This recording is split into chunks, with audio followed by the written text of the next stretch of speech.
Curse continues with the Indianapolis Colts continuing to lose in Jacksonville. That is 9 straight games that we have lost at Jacksonville. The last time we won there was at 2014.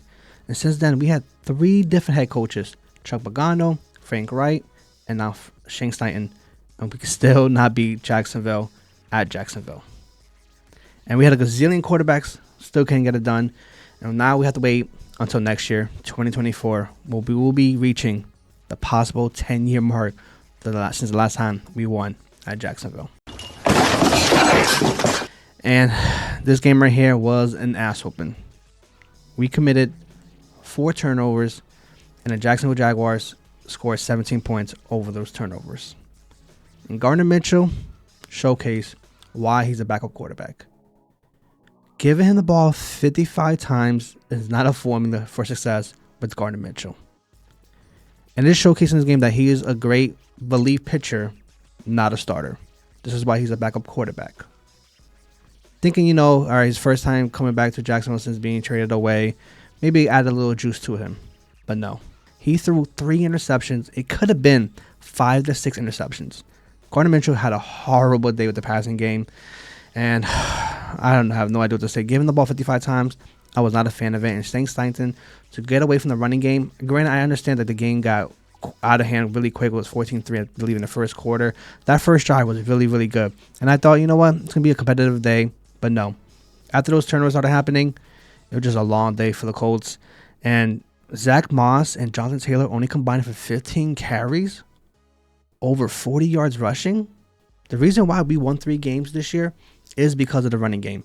And we got away from that, and it was just a long, long day. We can never got the running game established at all. This is Michael Pittman's 6th 100-yard game with having 4 different quarterbacks giving him, eclipsing that 100-yard mark.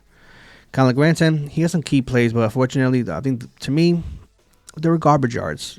He had 3 receptions for 67 yards, averaging 22 yards a catch.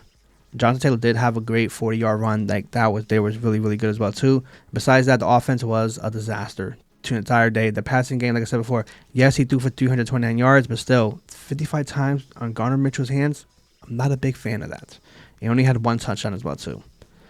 And the Jacksonville Jaguars, Travis Etienne, once again, a cold killer. He had 2 touchdowns. Granted, he only had 55 yards, but still, those 2 touchdowns were critical. And like I said before, the past couple of years, he has been killing us, and we have no answer for him. Trevor Lawrence threw some amazing balls in this game where there was like, man, this guy can easily be a top 10 quarterback in the NFL, and he's on his way as well, too. Trevor Lawrence was 20 for 30, 181 yards, 2 touchdowns, and 1 interception. The 1 interception came from Juju Brent. Juju Brent and Josh Downs are going to be key for this franchise with these 2 pivotal players right now for the upcoming years. Yes, it looked like, Trevor Lawrence only threw for 181 yards. Like, damn, that's it. But still, like, we had 4 turnovers. They gave him short fields, and he was able to, convert. And Christian Kirk, he had a good day, 3 receptions, 49 yards, and 1 touchdown. I'm surprised he was able to contain Calvin Ridley because first game we played him, he went off, and he had 4 receptions for 30 yards, and that was it. Besides that, this game was a disaster.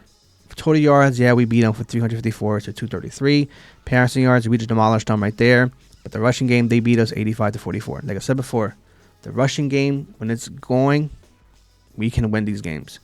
When you put the ball in Garnder Mitchell's hands, they're going to be some disasters. Also, with Anthony Richardson possibly going down for the rest of the year as well, too, Garnder Mitchell will be the starting quarterback for the rest of the year.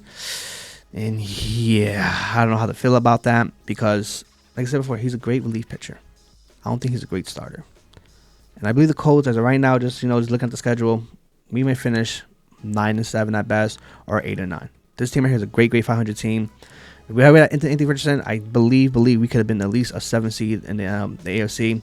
But with him going down and, that dynamic of the running and the passing as well, too, is completely gone now. Because Garnder Minshew is not really a running quarterback. And he tends to hold the ball very, very long. And his pocket's presence, it's not the best. Like, compared to Anthony Richardson, he understands the pocket presence very well and is able to, invade unnecessary sacks. But Garnder Minshew, it's not the same, man. I'm afraid what can happen with Garnder Minshew, with these turnovers. Next week, we play the Cleveland Browns, where they was able to hold up the high-flying offense of the 49ers. Whew, that's right there. It's going to be a tough game as well, too. But first downs, we beat them 18-17.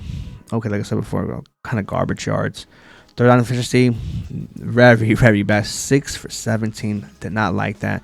Fourth down efficiency, since we were down so bad that we had to go fourth down so many times, we're 3 for 6. Okay. Total plays 75 to Jacksonville 63. We gave up 3 sacks. Josh Allen was doing his thing today, especially beat Bernard Rahman, who's like Bernard Rahman just guided Josh Allen right to Garnder Minshew. That right there was just crazy.